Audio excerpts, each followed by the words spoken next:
Hey there, you looking kinda cute. Please consider subscribing and check out our Patreon for more. Enjoy the video. Jack had been rewiring the building for the local theater company for the past 6 weeks. As a favor to his neighbor Jenny, who looked at him with her pretty blue eyes, he did it. Jack agreed to work for free to make the building safe enough to meet local fire codes. Over the course of a few weeks, Jack worked during the day for a local builder. In the evenings, he went to the theater and worked there until about 11:45 p.m. He sometimes got to see a sneak peek of the company's next show while they were practicing. 2 weeks earlier, Jack had found the costume room and decided that his hard work might actually pay off. He would love to spend some time in the costume room and try on the dresses for the next show. He had a small number of clothes at his apartment, but not as many as were on the racks in the costume room. He finally finished rewiring the house on Wednesday night. He knew the safety inspector would find no problems, so he planned to finish off his work the next day. The theater company was having a dress rehearsal until 9 p.m., so he walked around with his test meter and pretended to be busy while watching the women in the gowns he would soon be wearing. Jenny gave Jack the keys to the building at around 9:15 p.m. and told him not to work too long and to lock up when he was done. Jack waited until the last player left and then locked the door so he wouldn't be bothered. He put on red satin pants, then put on black silk stocks and looked at the racks of clothes in front of him. The clothes were for the production of Calamity Jane, and in addition to Western cowboy clothes, they also had the gowns and costumes of the saloon girls. He wanted to wear a red satin dress, but it was way too small for him. Instead, he wore a dark blue satin dress. He chose a skirt with loops on the bottom and tied it around his corseted waist. He knew that putting on shoes would be hard with the dress, so he decided to put on shoes first. He found a pair of lace-up boots with a 2-inch heel that fit his size 7 feet. As he walked with the boots on, he noticed that they clicked seductively on the wooden floor. This made him realize that the boots were probably for a dance routine. He pulled and tugged the blue dress over his head and finally buttoned it up in the back. He went to the makeup table. The makeup was for a play, but it would work for what Jack needed. After 15 minutes, Jack's face was heavily made up, pale, and his eyes and lips were dark and bold. Jack couldn't try on any wigs, but his hair was pretty long anyway. Jack looked at his watch, which was on the pile of his old clothes, and saw that it was 11:10. He decided to leave at midnight, so he had about an hour to enjoy his situation before he had to go back to reality. Jack walked around the room with his shoes clicking as he looked for something else to play with. He found a velvet cape and a pair of lace gloves to go with his outfit. With a piece of red ribbon, Jack struggled through the dress and hoops to bind his ankles, giving himself a 6-inch stride. There were a few lights on in the building, which gave Jack enough light to stumble to the center of the stage with his dress flapping and his boots clicking. As he stood behind the stage curtains in the dark, he thought about putting on a blindfold, but he decided against. He made sure that the cape covered his hands and snapped a wristband behind his back. He stretched his legs as far as they would go so he could feel the tightness of the ribbon around his ankles. His idea was that in the play, he was being held and had to escape, which is why he tied himself up. He was wearing a satin dress and full face of makeup.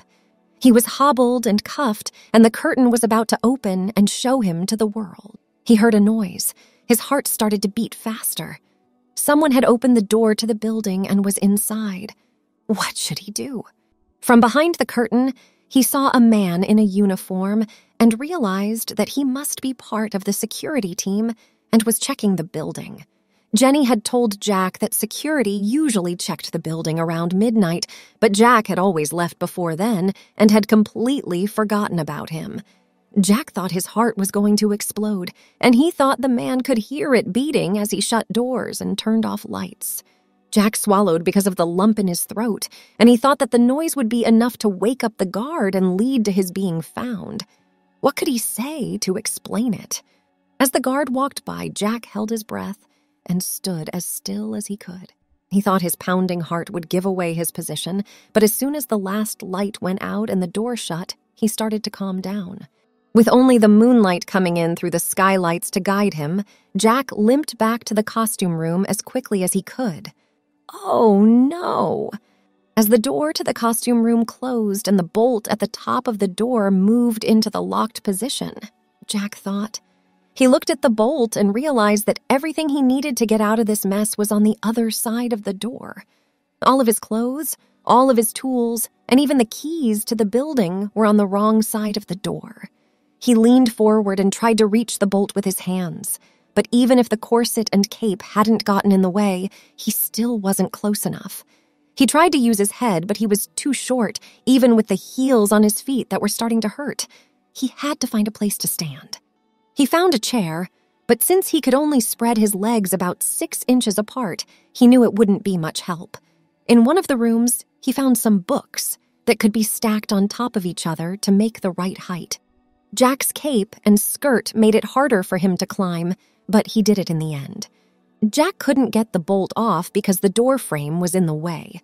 The clock on the wall said 12:50, and Jack, who thought he would be in bed by then, started looking for other things to do. His car was parked around the corner, and the spare keys were under the front bumper. Some tools that could be used to get out of the handcuffs were in the shoe. Then he could come back and put an end to this nightmare. How do I leave this place? Jack thought as he saw that the costume room was where the keys were.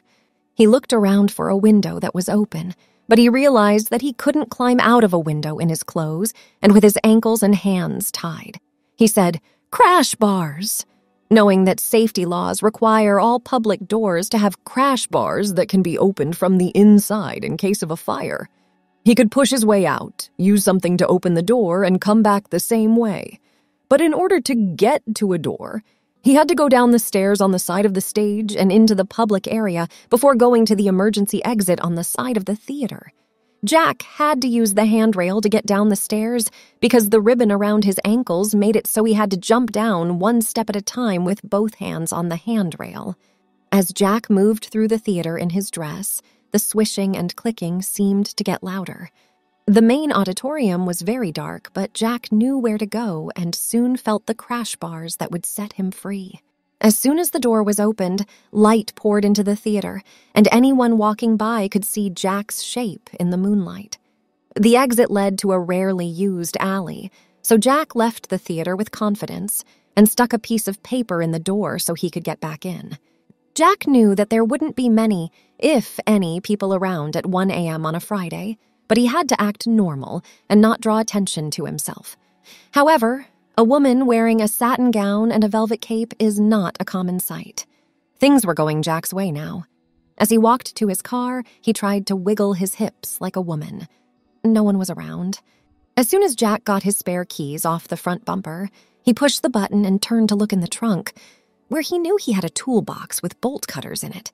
As he turned, he saw that things were not going the way he thought they would.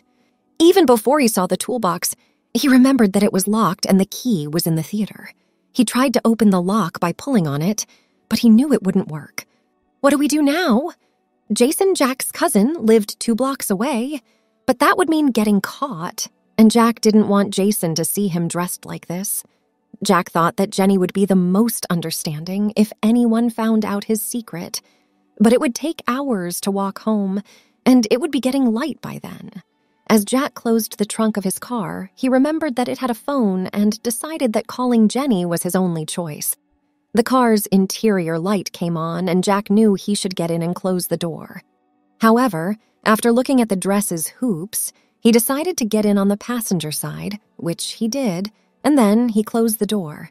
He had trouble getting the number right, but when he did, he heard the phone ring, and Jenny answered. Hello? Jenny said sleepily. Jenny, it's Jack, he said. Jack? It's 2 a.m. What do you want? You've got to help me. I'm at the theater. Want to join me? Can it wait until the next day? Why so fast? No, I can't wait. Please, Jenny. All right, I'll be there in 5 minutes. I'm in my car on John Street. John Street? Okay, 5 minutes. During the next 5 minutes, Jack couldn't stop thinking about what would happen when Jenny found him. How would he explain that he was handcuffed and wearing a blue satin dress? Jenny parked her car when she got there and walked over to Jack's car. Jack tried hard to open the door, and Jenny saw him when the light came on inside. She was shocked when she saw that it was Jack in those clothes. But as she opened the door further, she started to laugh. Jack told Jenny to close the door and get into the car. Jack thought that telling the truth was the best thing to do, so he told his story. Jenny only had to go back to the theater and get the keys to his handcuffs, his clothes, and his keys. He would change at home and bring everything back the next day. Jenny, who was still laughing, said yes and started walking toward the alley. When she got to the door, she already knew what she was going to do, so she didn't try to stop the door from closing after she took the card that kept it open. Jenny said that when she got back to the car, the door was locked and that someone must have found it. If the police had been called, they should leave. Jenny quickly helped Jack get into her car, and then the two of them headed back home. Jenny helped Jack get out of the car and led him to her front door. Jack wiggled after her as fast as he could. Once inside, Jack asked Jenny to untie his ankles and take off his itchy cape. Jenny told him that he had to tell her everything before she took anything away. She even fixed his makeup while he talked about everything. She took pictures of the poor creature in front of her, who begged her not to show the pictures to anyone. She was certain she had him. Jenny then said goodnight and went back to bed. Jack didn't get much sleep that night, and the next morning Jenny told him what was going to happen. Jack was going to be Jenny's housemaid and do all of her chores. Jack had to do what she wanted. He would do anything to keep the photos from being shown to family and friends. Now that his dream had come true, he wasn't sure if he wanted it. Thanks for watching. Be sure to check out Patreon for a lot more content and early access to YouTube videos.